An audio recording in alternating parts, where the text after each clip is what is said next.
ఆకాశంలో ఉన్న సూర్యుడికి ఏ పిల్లలు పడతాయి, మీకు దెబ్బలు పడతాయి. మళ్ళీ నక్షత్ర ఆ సూర్యుడికి ఏం చేసేవారంటే ప్రతిరోజు కూడా తాను స్నానం చేసుకుని వచ్చి ఫ్రెష్ అప్ అయిపోయి ఆ సూర్యుడికి నమస్కారం చేసి కాసేపు అట్లా రౌండ్ చుట్టూ అట్లా తిరిగి దండం పెట్టుకొని మళ్ళీ వెళ్ళేవాడు. అంటే చూడండి ప్రియులారా, సృష్టికర్త ఎవరో సృష్టి ఏంటో అనేటువంటి వ్యత్యాసం చాలా మందికి కూడా గ్రహింపు అనేది కలగట్లే. సృష్టికర్తను వదిలిపెడుతున్నారు, ఆ కర్త సృష్టించినటువంటి సృష్టాన్ని పట్టుకొని ఆరాధిస్తూ ఉన్నారు. సూర్యుడు కనపడితే సూర్యుడికి మొక్కటం, చంద్రుడు కనపడితే చంద్రుడికి మొక్కటం, ఈ మనస్సులాగా చాలా మంది నక్షత్రాలకు మొక్కటం, సృష్టిలో ఉంటున్నటువంటి ఆ జీవులకు మొక్కటం. కానీ నిజ దేవుణ్ణి సృష్టికర్తను గుర్తించగలిగినటువంటి వాడే నిజమైన ధన్యుడు. అందుకని యెహోవా తమకు దేవుడుగా గల జనులు ఎవరంట? ధన్యులంట. నిజంగా నీ జీవితంలో అటువంటి స్థానంలోనికి నువ్వు రాగలగాలి. కాబట్టి మొట్టమొదటిదిగా సమూయేలు యొక్క జీవితంలో నేర్చుకోవాల్సింది ఏంటి అనంటే సృష్టికర్తను మొక్కేటువంటి వారంగా మనము ఉండగలగాలి. కనాను స్త్రీ కూడా ఏం చేసిందంట? అయినను ఆమె వచ్చిందంట యేసు ప్రభు దగ్గరకు వచ్చి ఏమన్నదంటే మత్తయి సువార్త 15వ అధ్యాయము 25వ వచనం. అయినను ఆమె వచ్చి ఆయనకు మ్రొక్కి. అయినను అంటే అక్కడ అమ్మ పాప నా నుంచి తీసు, వెనక్కి వెళ్ళిపోమను, లేములే వెనక్కి వెళ్ళిపోను. అయినను ఆమె వచ్చి ఏం చేసిందంట?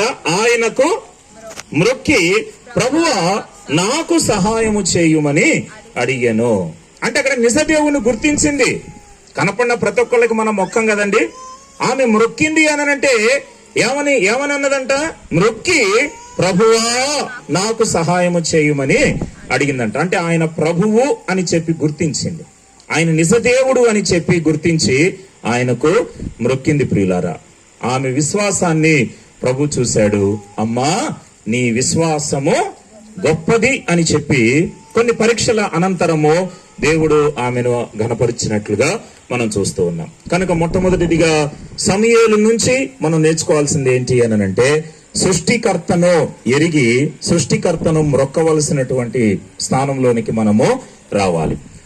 ఆషేర్ సామ్యాలు కూడా ఆ విధానంలోనికి రావాలని ఆ బిడ్డను దేవుడు దీవించాలని మరి ప్రార్థిస్తూ వద్దాం. రెండవ మాటకు వచ్చినట్లయితే చూడండి, సమూయేలు మొదటి గ్రంథంలో 2వ అధ్యాయం, సమూయేలు మొదటి గ్రంథం 2వ అధ్యాయము 11వ వచనం చదవండి ఎవరైనా. సమూయేలులో ఉన్న 2వ లక్షణం. తరువాత ఎల్కానా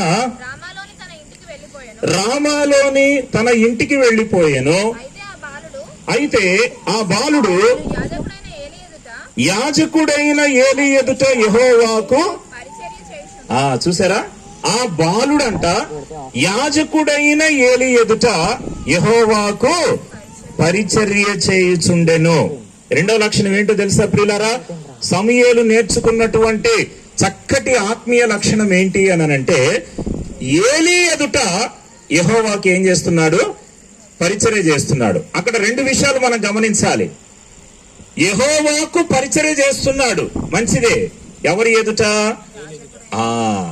యాజకుడైన ఏలీ ఎదుట యెహోవాకు పరిచర్య చేయుచుండెను. ప్రియులారా, సమూయేలు అక్కడ ఒక యాజకుని దగ్గర ఉంటూ, ఒక యాజకుని యొక్క హ్యాండ్ ఓవర్ లో ఉంటూ తాను పరిచర్య చేయటాన్ని నేర్చుకుంటున్నాడు. ఈనాడు మానవ తత్వం ఎలా ఉంటుంది అనంటే ప్రియులారా, జనరల్ గా ఒక కుటుంబంలో పిల్లలు కావచ్చు, కుటుంబంలో పిల్లలు కావచ్చు, ఇంకా రకరకాల వ్యవస్థలలో మనం గమనించినట్లయితే నువ్వు చెప్తే నేను చేసేది ఏంటి అనేటువంటి మనస్తత్వాలు ఎంతమందికి రావట్లేదు చెప్పండి. ఒక ఫ్యామిలీ ఉందనుకోండి, పిల్లలకి ఏదైనా చెప్తూ ఉంటే వాళ్ళు కూడా రివర్స్ అయిపోతూ ఉన్నటువంటి దినాలు. ఏంటి మీరు చెప్తే మేము చేసేది ఏంటి, మీరు చెప్తే మేము చేయటం ఏంటి, నాకు ఇష్టం వచ్చినట్లు నేను చేసుకుంటాను, నా ఇష్టం వచ్చినట్లు నేను నడుచుకుంటాను. పిల్లలు తల్లిదండ్రుల మాట వినే పరిస్థితి లేదు. ఎన్నో వ్యవస్థలలో ఆ నాయకుడు ఎవరైతే ఉంటారో ఆ నాయకుడి యొక్క హ్యాండ్ ఓవర్ లో ఉంటూ, ఆ నాయకుడి యొక్క కంట్రోల్లో ఉంటూ, నాయకుడి యొక్క మాటను వింటూ మరి పనిచేసేటువంటి పరిస్థితులు చాలా తక్కువగా కనపడుతూ ఉన్నాయి. కానీ సమూయేలు ఏం చేస్తున్నాడు? ఏలీ ఎదుట, ఆ మాట ఎందుకు అక్కడ పెట్టాడు అని అంటే, యెహోవాకు పరిచర్య చేయుచుండెను అని చెప్పి డైరెక్ట్ గా చెప్పట్లేదు, గాని ఏలీ ఎదుట ఒక నాయకుడు అంటూ అక్కడ ఉంటాడు. ప్రియులారా, ఒక నాయకుడు అంటూ ఒకడు అక్కడ ఉన్నాడు. ఆ నాయకుని ఎదుట యెహోవాకి ఏం చేస్తున్నాడు? పరిచర్య చేస్తూ ఉన్నాడు. సమూయేలు ఇండిపెండెంట్ పరిచర్యను కోరుకోలే. చూడండి, సమూయేలు అంటే నేను చెప్పేది ఏంటి అని అంటే, సమూయేలు ద్వారా మనం నేర్చుకోవాల్సింది ఏంటి అని అంటే, తాను దేవుని యొక్క పరిచర్య విషయంలో తన స్వంత ఆలోచనలతోటి తనకిష్టమైనటువంటి విధానములో తాను వెళ్ళలేదు, గాని ఏలీ ఎదుట యెహోవాకు పరిచర్య చేస్తున్నాడు. యెహోషువ ఎందుకంత గొప్పవాడయ్యాడండి? యెహోషువను దేవుడు నిన్ను విడువను, నిన్ను ఎడబాయను అని చెప్పి దేవుడు ఎందుకు జ్ఞాపకం చేసుకొని, యెహోషువతోటి నేను మోషేకు తోడుగా ఉండినట్లు నేను నీకును తోడుగా ఉంటాను అని చెప్పి ఎందుకు చెప్పాడు అని అంటే, యెహోషువ చూడండి, తాను గ్రౌండ్ లోనికి వచ్చేంత వరకు కూడా, తాను ఫీల్డ్ లోనికి వచ్చేంత వరకు కూడా ఎవరి హ్యాండ్ ఓవర్ లో ఉన్నాడు చెప్పండి? అది మోషే హ్యాండ్ ఓవర్ లో తానున్నాడు. మోషేకు పరిచారకుడిగా తాను జీవించాడు. మోషేకు పరిచారకుడిగా తాను మరి తన ఆత్మీయ జీవితాన్ని కొనసాగించుకుంటూ వచ్చాడు. ఎక్కడా కూడా మోషేను క్రాస్ చేసి పోదామని ఎక్కడైనా ప్రయత్నం చేశాడా యెహోషువ? మోషేను దాటుకొని పోవాలని ఎక్కడైనా ప్రయత్నం చేశాడా? మోషేకు చెప్పకుండా చేయాలని ఎక్కడైనా ప్రయత్నం చేశాడా? మోషేను లెక్క లేకుండా చేయాలని చెప్పి ఎక్కడైనా ప్రయత్నం చేశాడా అని అంటే లేదు. తాను ఉన్నటువంటి దినాలన్నీ కూడా మోషే యొక్క హ్యాండ్ ఓవర్ లో తాను పని చేయగలిగాడు. అందుకనే మోషే తర్వాత ప్రియులారా ఈ యెహోషువను దేవుడు మరలా నాయకుడిగా ఏర్పాటు చేసుకున్నాడు. కనుక మనము గమనించినట్లయితే ఈ సమూయేలు ఏలీ ఎదుట ఏం చేస్తున్నాడంట? యెహోవాకు పరిచర్య చేస్తున్నాడు. తర్వాత ఎలీషా గురించి కూడా మనం చూస్తే, ఎలీషా ఎవరి కంట్రోల్లో పనిచేశాడు చెప్పండి? ఏలియా కంట్రోల్లో పనిచేశాడు. అవునా? ఏలియా కంట్రోల్లో పనిచేశాడు. ఏలియా మరణము చూడకుండానే ఆయన వెళ్ళిపోయాడు, ఆరోహణమైపోయి వెళ్ళిపోయాడు. ఇప్పుడు ఏలియా తర్వాత ఇమ్మీడియట్ గా మళ్ళీ ఎవరు వచ్చారు ఆ పోస్ట్ లోనికి? ఎలీషా వచ్చాడు. ఎలీషా ఉన్నంత వరకు కూడా, ఏలియా కిందనే, అంటే ఏలియా ఉన్నంత వరకు కూడా ఏలియా క్రిందనే ఎలీషా పనిచేశాడు. గాని ఎలీషా ఎప్పుడు కూడా తాను తనకిష్టమైనటువంటి విధానంలో తాను ఎప్పుడు కూడా వెళ్ళలేదు. ప్రియులారా, మనకంటూ ఎన్నో ఇష్టాలు ఉంటాయి. ఇప్పుడు మనకంటూ ఎన్నో తలంపులు ఉంటాయి, మనకంటూ ఎన్నో కోరికలు ఉంటాయి. కానీ ఎప్పుడు కూడా మన ఇష్టం అనేటువంటిది మనం నెరవేర్చుకోకూడదు, కానీ మన పైన ఉన్నటువంటి నాయకునికి మనము లోబడి పనిచేయాలి. మన పైన ఉన్నటువంటి నాయకుడుకు విధేయత చూపించి మనము పనిచేయాలి. అందుకే యెహోషువకు అంత ఆశీర్వాదం వచ్చింది, ఎలీషాకు అంత ఆశీర్వాదం వచ్చింది.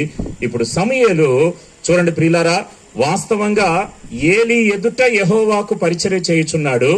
వాస్తవంగా ఏలీ తన పిల్లల్ని కూడా మరి సరైన మార్గంలో పెట్టుకోలేకపోయాడు. అవునా? ఏలీ యొక్క కుటుంబాన్ని చూస్తే ఏలీ తన బిడ్డలను సరైనటువంటి మార్గంలో పెట్టుకోలేకపోయాడు. తన బిడ్డలు భ్రష్టు పట్టిపోయారు. ఇవన్నీ చూస్తున్నప్పటికీ కూడా సమూయేలు మాత్రం ఎవరిని గౌరవించాడు? ఏలీని గౌరవించాడు. ఏలీ ఎదుటనే దేవునికి పరిచర్య చేయడానికి ఇష్టపడ్డాడు. గాని అరే, ఏలీ తన బిడ్డల్ని కంట్రోల్ చేసుకోలేకపోతున్నాడు కదా, ఏలీ తన పిల్లలకు బుద్ధి చెప్పుకోలేకపోతున్నాడు కదా, ఏలీ మాట నేను వినేదేంటి అని అనుకున్నాడా? వీళ్ళారా, దేవుడు చూసుకుంటాడని చెప్పి దేవునికి అప్పగించుకొని తన మీద ఎవరినైతే ఉంచాడో ఆ నాయకునికి లోబట్టం సమూయేలు నేర్చుకున్నాడు. కనుక రెండవ లక్షణం ఏంటి చెప్పండి? ఏలీ ఎదుట ఏమవుతున్నాడు అంటే యెహోవాకు పరిచర్య చేయుచున్నాడు. మొట్టమొదటి లక్షణము దేవునిని ఎరిగి మ్రొక్కినటువంటి సమూయేలు. రెండవది ఏంటంటే ఏలీ ఎదుట యెహోవాకు పరిచర్య చేయుచున్నటువంటి వాడు. మూడవ మాటగా మనం చూస్తే, మూడవ మాటగా సమూయేలు మొదటి గ్రంథము 2వ అధ్యాయము 21వ వచనం. యెహోవా హన్నాను దర్శింపగా ఆమె గర్భవతి అయి 3 కుమారులను 2 కుమార్తెలను కనెను. అయితే బాలుడగు సమూయేలు యెహోవా సన్నిధిని ఉండి ఎదుగుచుండెను. ఎదగాలని అందరికీ ఆశ ఉంటుంది కదండి. ఎక్కడ వేసిన గొంగలి అక్కడే ఉన్నట్లుగా ఉండాలని ఎవరు కోరుకోరు. అందరం ఆశ ఏం కావాలి చెప్పండి? మనం అందరం కూడా ఎదగాలి. అయితే ఎలా ఎదిగాడంటే సమూయేలు యెహోవా సన్నిధిని ఉండి ఎదుగుచుండెను. ఇది 3వ లక్షణం. దేవుని సన్నిధిలో ఎదిగినటువంటి భక్తుడు ప్రియులారా సమూయేలు. అందుకే దేవుని సన్నిధిలో ఎదుగుదల ఉంది అని గుర్తించాడు. దేవుని సన్నిధిలోనే అభివృద్ధి అనేది ఉంది అని చెప్పి గుర్తించాడు. కాబట్టి యెహోవా సన్నిధిని ఉండి తాను ఎదుగుచున్నాడు. దేవుని సన్నిధి యొక్క ప్రాముఖ్యత నువ్వు గుర్తించగలగాలి. అబ్రహాము ఆదికాండం 18వ అధ్యాయంలో, ఆదికాండము 18వ అధ్యాయము 22వ వచనం చూడండి. ఆదికాండం 18:22. ఆ మనుషులు అక్కడ నుండి తిరిగి సొదొమ వైపుగా వెళ్ళిరి. అబ్రహాము ఇంకా యెహోవా సన్నిధిని నిలుచుండెను. అబ్రహాము ఆ దేవుని సన్నిధి యొక్క ప్రత్యేకత ఏంటో గుర్తించగలిగినాడు. వెళ్ళిపోయారు కదా ఆ మనుషులు అక్కడి నుంచి, దేవుని దూతలు అక్కడి నుంచి వెళ్ళిపోయారు కదా, ఇక నేను కూడా వెళ్ళిపోతానులే అని చెప్పి అబ్రహాము అక్కడ చేతులు దులుపుకొని వెళ్ళిపోలేదు. గాని ఏం చేశారంట? ఇంకనూ యెహోవా సన్నిధిలో నిలిచి ఉన్నాడంట. యెహోవా సన్నిధిలో ఆ రోజు అబ్రహాము నిలిచి ఉన్న కారణాన్ని బట్టి ఎవరు కాపాడబడ్డారు చెప్పండి? లోతు కాపాడబడ్డాడు. దేవుడు ఏం చేశారంటే అబ్రహామును 19వ అధ్యాయము 29వ వచనం. దేవుడు ఆ మైదానపు పట్టణములను పాడు చేసినప్పుడు దేవుడు అబ్రహామును జ్ఞాపకం చేసుకొని లోతు కాపురమున్న పట్టణములను నాశనము చేసినప్పుడు ఆ నాశనము మధ్యన లోతు నశించకుండా అతన్ని తప్పించెను. దేవుడు ఏం చేశాడు? అబ్రహామును జ్ఞాపకం చేసుకున్నాడు. ఎక్కడ ఉన్న అబ్రహామును జ్ఞాపకం చేసుకున్నాడు? ఎక్కడ ఉన్నాడని చెప్పి దేవుడు అబ్రహామును జ్ఞాపకం చేసుకున్నాడు అనంటే యెహోవా సన్నిధిలో ఉన్నాడంట. యెహోవా సన్నిధిలో ఉండి విజ్ఞాపన చేస్తూ వచ్చాడు. అంటే దేవుని సన్నిధిని ప్రేమించాడు ప్రియులారా. దేవుని సన్నిధిని గణపరచగలిగినాడు. మన బిడ్డల్ని కూడా దేవుని సన్నిధినికి మనం ఎక్కువగా అలవాటు చేస్తూ ఉండాలి. దేవుని సన్నిధి సెలవులు వచ్చినప్పుడు కావచ్చు, లేకపోతే ఇంకా ఆయా సమయాలలో ఖాళీ సమయాలు దొరికినప్పుడు దేవుని మందిరానికి పంపండి బిడ్డల్ని. దేవుని సన్నిధిలో ఎదగటం అనేటువంటిది వాళ్లకు అలవాటు కావాలి. దేవుని సన్నిధిలో పరిచర్య చేయటం అనేటువంటిది బిడ్డలకు అలవాటు కావాలి ప్రియులారా. దేవుని సన్నిధిలో పరిచర్య చేయటం. చాలా మంది కూడా దేవుని సన్నిధిలో వాళ్ళ పిల్లలు పరిచర్య చేయటానికి చాలా మంది కూడా ఇష్టపడరు. చాలా మంది అంటే చాలా మంది నేను చెప్పనులే గాని కొంతమంది ఇష్టపడరు. అల్లారు ముద్దుగా పెంచుకుంటూ ఉంటారు.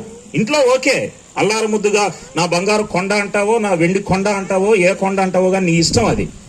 ఇంట్లో ఓకే, గారాబంగా పెంచుకో, కాదని నేను చెప్పట్లే.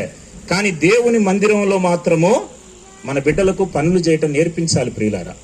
అది వాళ్లకు ఆశీర్వాదం. నువ్వు ఎంత గారాబం చేసినా సరే ఇంట్లో కూడా వాళ్ళకి పనులు అనేవి నేర్పించాలి. వాళ్ళకి పని చేయటం అనేది నేర్పించాలి.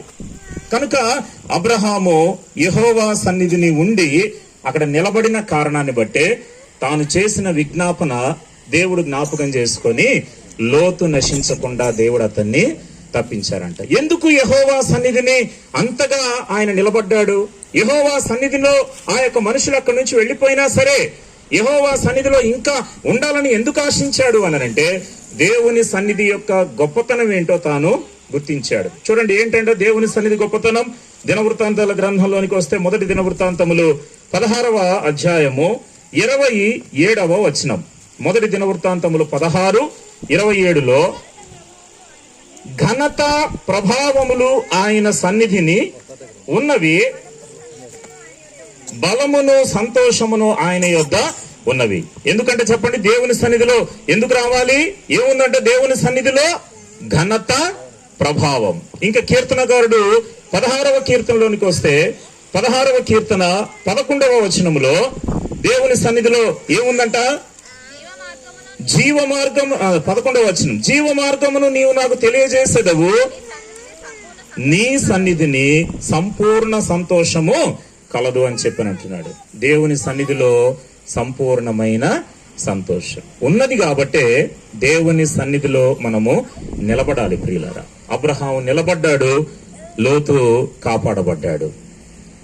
సమూయేలు అక్కడ దేవుని సన్నిధిలో ఉన్నాడు కాబట్టి ఏమొచ్చిందంటే తన జీవితంలో ఎదుగుదల.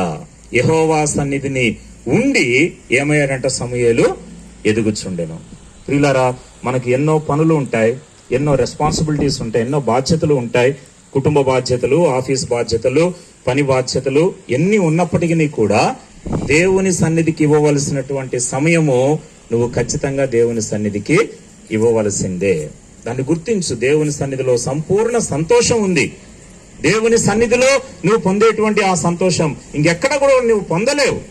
ఆ ప్రత్యేకత నువ్వు గుర్తించినప్పుడే ఆ సన్నిధికి నువ్వు ప్రిఫరెన్స్ అనేది ఇవ్వగలుగుతావు.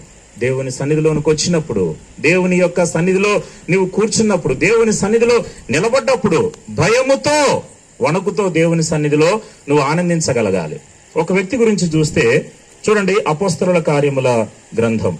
మనము ముగింపులోనికి వస్తూ ఉన్నాము. అపోస్తలుల కార్యముల గ్రంథంలో 18వ అధ్యాయం చూడండి అమ్మా. 18 20వ అధ్యాయం. అపోస్తల కార్యములు 20వ అధ్యాయం 20వ అధ్యాయము 9వ వచనాన్ని చదవండి. అప్పుడు ఐతుకు అనునొక యవనస్తుడు కిటికీలో కూర్చుండి గాఢ నిద్రపోయి పౌలు చాలాసేపు ప్రసంగించుచుండగా నిద్రాభారం వలన జోగి 3వ అంతస్తు నుండి క్రింద పడి చనిపోయిన వాడై ఎత్తబడేను. ఎక్కడికి వచ్చాడంటండి ఆ యవనస్తుడు? అప్పుడు ఐతుకు అను ఒక యవనస్తుడు ఎక్కడ కూర్చున్నాడు? కిటికీలో కూర్చున్నాడు. వాస్తవంగా చూడండి, ఆ సందర్భం ఏంటి? 7వ వచనములో ఆదివారమున మేము రొట్టె విరుచుటకు కూడినప్పుడు, చూసారా, ఆదివారమున మేము రొట్టె విరుచుటకు కూడినప్పుడు పౌలు మరునాడు వెళ్ళనయ్యుండి వారితో ప్రసంగించుచు అర్ధరాత్రి వరకు విస్తరించి మాట్లాడుచుండని. ఇప్పుడు అది ఏ సన్నిధి? అది దేవుని సన్నిధి.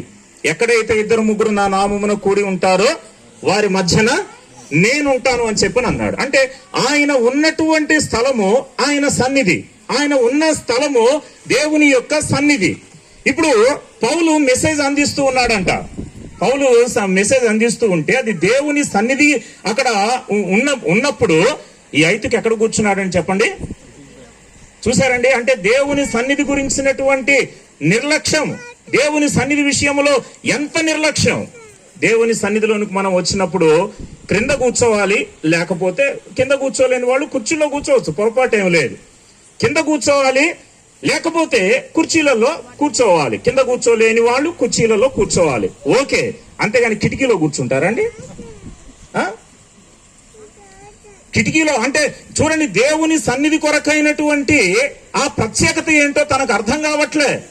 అరే, నేను దేవుని సన్నిధిలో ఉన్నాను అనేటువంటి ఆ భయం కూడా లేకుండా దేవుని సన్నిధిలో ఆనందించలేనటువంటి యవనస్తుడు ఎవరంటే ఆయన ఐతుకు అను ఒక యవనస్తుడు అంట. చూడండి ప్రియులారా, పెద్దవాళ్ళు కొంచెం మర్యాదగానే ఉంటూ ఉంటారు, చిన్నపిల్లలు కూడా కొంచెం భయంగానే ఉంటూ ఉంటారు. కానీ యవన బిడ్డలు కొన్నిసార్లు చాలా రాంగ్ డైరెక్షన్ లోనికి వెళ్ళిపోతూ ఉంటారు, రాంగ్ రూట్ లోనికి వెళ్ళిపోతూ ఉంటారు. ఈ యవనస్తుడు ఏం చేశాడంటే అక్కడ కూర్చున్నాడంట, కిటికీలో కూర్చున్నాడు. దేవుని సన్నిధి అని గుర్తించి కూడా దాని భయం ఏంటో తనకు అర్థంగా తాను గుర్తించలేక ఆ కిటికీలో కూర్చున్నాడు. మళ్ళా ఎన్నో అంతస్తు మీద అంటే చెప్పండి, అది 3వ అంతస్తు నుండి క్రింద పడి చనిపోయిన వాడై ఎత్తబడ్డాడంటే. ఎన్నో అంతస్తు? 3వ అంతస్తు మీదకు పోయినోడు ఎంత జాగ్రత్తగా ఉండాలి కదా. ఇప్పుడు 3వ అంతస్తు దేనికి సాదృశ్యము అనంటే, 3వ అంతస్తు దేనికి సాదృశ్యం అనంటే నోవహును ఓడ కట్టుకోమని అన్నాడు. ఎన్ని అంతస్తులు కలిగిన ఓడ? ఆదికాండంలో ఉంటుంది కదండి. 3 అంతస్తులు కలిగినటువంటి ఓడను తయారు చేసుకోమని చెప్పేసి నోవహుకు దేవుడు సెలవిచ్చాడు. ఇప్పుడు 3 అంతస్తులు కలిగినటువంటి ఓడ అంటే ఈ ఐతుకు మొదటి అంతస్తు నుంచి 2వ అంతస్తు నుంచి 3వ అంతస్తు వరకు కూడా ఎదిగాడు. 3వ అంతస్తు వరకు కూడా ఎదిగాడు. ఎదిగి ఆత్మీయంగా దేవుని యొక్క వాక్యాన్ని గుర్తెరిగి, దేవుని సన్నిధిని గుర్తెరిగి ఏ అంతస్తు వరకు ఎక్కగలిగినాడంట? 3వ అంతస్తు వరకు ఎక్కగలిగి అక్కడికి పోయిన తర్వాత ఏమయ్యాడు చెప్పండి? ఎక్కడ కూర్చున్నాడు? ఉజ్జియా గురించి ఒక మాట రాయబడి ఉంది 2వ దినవృత్తాంతములు 26వ అధ్యాయంలో. అతడు స్థిరపడిన తర్వాత ఏమయ్యాడంట? మనసున గర్వించి చెడిపోయాడంట. ఎప్పుడొచ్చింది గర్వం? ఎప్పుడొచ్చింది అహంకారము అనంటే ఎప్పుడొచ్చింది? స్థిరపడిన తర్వాత. స్థిరపడేంత వరకు కూడా తగ్గింపు ఉంది, స్థిరపడేంత వరకు కూడా దీనత్వం ఉంది, స్థిరపడేంత వరకు కూడా దేవుని మీద ఆధారపడేటువంటి జీవితం ఉంది. స్థిరపడిన తర్వాత ఏమొచ్చింది? గర్వము వచ్చేసింది. తర్వాత చెడిపోయాడు ప్రియులారా. ఇప్పుడు ఈ యొక్క ఐతుకు అనేటువంటి యవనస్తుడు కూడా 3వ అంతస్తు వరకు ఎదగలిగినాడు. కానీ ఆ తర్వాత అక్కడికి పోయిన తర్వాత లెక్కలేనితనం వచ్చేసింది. చూడండి, 3వ అంతస్తు వరకు ఎదగలిగినటువంటి తర్వాత ఇప్పుడు పౌలంటే లెక్కలేదు, దేవుని సన్నిధి అనంటే లెక్కలేదు, ఆ స్థలములో ఉన్న సంఘ పెద్దలంటే లెక్కలేదు, ఆ దేవుని యొక్క బిడ్డలంటే లెక్కలేదు. ఎక్కడ కూర్చున్నాడు? కిటికీలో కూర్చున్నాడు. ఏమయ్యాడు? ఆఖరికి ఏమయ్యాడండి? అక్కడ రాయబడిన మాట, పౌలు చాలాసేపు ప్రసంగించుచుండగా నిద్రాభారము వలన జోగి 3వ అంతస్తు నుండి క్రింద పడి చనిపోయిన వాడే ఎత్తబడేను. ఒకసారంట ఒకళ్ళు అడిగారంట, ఐతుకు ఎందుకు కింద పడ్డాడు? ఐతుకు ఎందుకు కింద పడ్డాడు? ఇప్పుడు మిమ్మల్ని అడుగుతున్నాయి, చెప్పండి, సమాధానం చెప్పండి అన్నా. Very good. నిద్రాభారం వలన జోగి కింద పడ్డాడు. ఆ సిస్టర్ చెప్పండి అమ్మా, ఐతుకు ఎందుకు కింద పడ్డాడు? కిటికీలో కూర్చున్నాడు కాబట్టి కింద పడ్డాడు. సిస్టర్ చెప్పండి. మన ముగింపులోనికి వచ్చేస్తాను. నిర్లక్ష్యం వలన కింద పడ్డాడు. ఒకళ్ళు అడిగారంట, ఎందుకురా అసలు ఐతుకు ఎందుకు కింద పడ్డాడు అని అంటే, పౌలు చాలాసేపు వాక్యం చెప్పాడు కాబట్టి కింద పడ్డాడు అంటాడు. చూశారండి? వాడు చేసిన పొరపాటు అయితే అక్కడ పట్టించుకోవట్లేదు, కానీ కిటికీలో కూర్చున్నటువంటిది పట్టించుకోవట్లేదు, దేవుని సన్నిధికి నిర్లక్ష్యంగా ఉన్నాడనేది పట్టించుకోవట్లేదు. పౌలు చాలాసేపు వాక్యం చెప్పాడు కాబట్టి వాడు కింద పడ్డాడంట. ప్రియులారా, నిజంగానే దేవుని యొక్క సన్నిధి కొరకైన భయం, ఆసక్తి, ఆశ మన జీవితంలో ఉండాలి. ఆ ఆశే గనక ఐతుకు గనక ఉంటే వచ్చి ప్రజల మధ్యలో కూర్చునేవాడు.